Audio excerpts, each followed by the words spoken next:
we've tried to do, and Katie's been beavering away on her own, trying to sort of make a difference and make a change. And I now, in the last few months, I've been working alongside Katie and all the programme leads to actually say, well, what is the business need? Where are we working from? What's happening in Islington? And trying to sort of stop this, people just going off in random directions and actually setting a strategy. So first of all, we're working, Islington is divided into 4 localities. We've got 37 practices, 36 of which are on EMIS, and the final one will come on to EMIS later on this year. We've got DocMan that all the practices are using. We've got iPlato, which obviously is a text messaging service. We've also got Map of Medicine that all the practices are using, and that's been really good to actually stop people starting to go off in different directions. So the GPs are finding that quite helpful at the moment.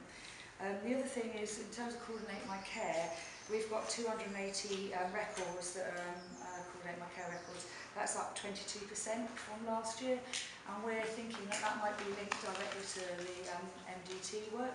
Not sure about that, but it's a good increase, so that's quite good. So there's been a lot of work going on in primary care and trying to get the infrastructure right for all the GPs and primary care. But it wasn't really sort of taking us to that next level in terms of interoperability, integrated digital care records, and working across not only Islington but Haringey and Camden, because we're quite closely linked to those. So we started to write our strategy, and we really felt that we needed to get people in a room to say, well, what is everybody else doing locally? Where are the challenges? Some of the similar conversations we're having today. And we held a workshop with Health and Social Care, London Ambulance, IT specialists, but also GPs, etc. And it was fascinating because, as Katie said, everyone was up for it, but everybody was doing something different. People were at different stages of the journey. And we came out of it, at the end of it, saying, you know, we thought we had a vision. And we came out saying, actually, we need to do this with other people. It just isn't working. And I think the London Ambulance link was the thing that really sort of became loud and clear. And we were like, we just really can't do this on our own.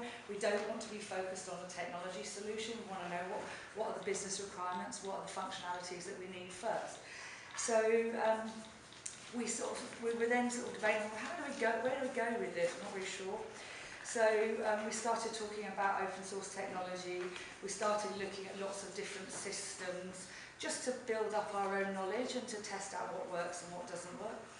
And we were still sort of, I'm not really sure where we're going with this. And we've got 3 sort of key principles really. The first one is we want a person held record, and we're purposely not choosing to use the word patient because of the link between health and social care. We want the person to hold it, and I think it sort of follows on from the presentation just before.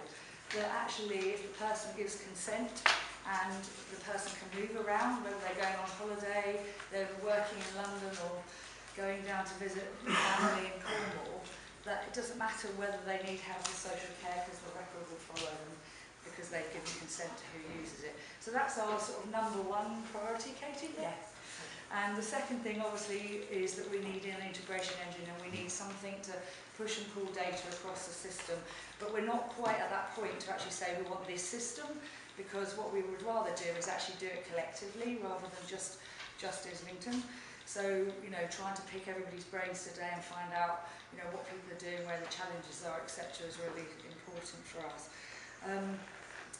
Things like we're doing a pilot on the urgent care smart call to make with the Whittington, which is really good in terms of looking at urgent care. So that's great. So there's some practical things that we're doing, but we're still at the point of saying, what can we do together?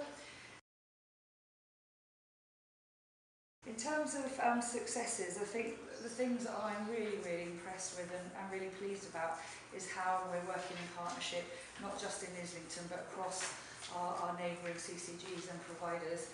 And also, obviously, today actually getting everybody together. Actually having Katie's clinical leadership does make a difference because she's out there championing the cause all the time. I go to bed with emails from her, I wake up with emails from her asking all sorts of random questions. But actually to make a difference at governing body level and across both in terms of trying to get employees on board with this, really does make a difference.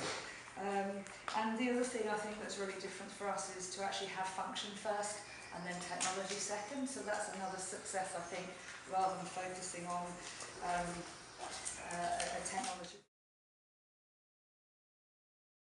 And also, one of the things that we've been debating, it would be useful to find out if anybody else is doing this, is how are you making providers, technology companies, actually share data? Do we need something legislative? Do we need something in the contracts? Are we just going to ask people to be collaborative and work together? And that's where we're at.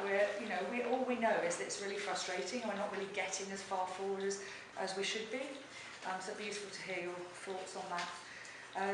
And really, we don't want to put a lot of investment into something that actually doesn't give us what we want.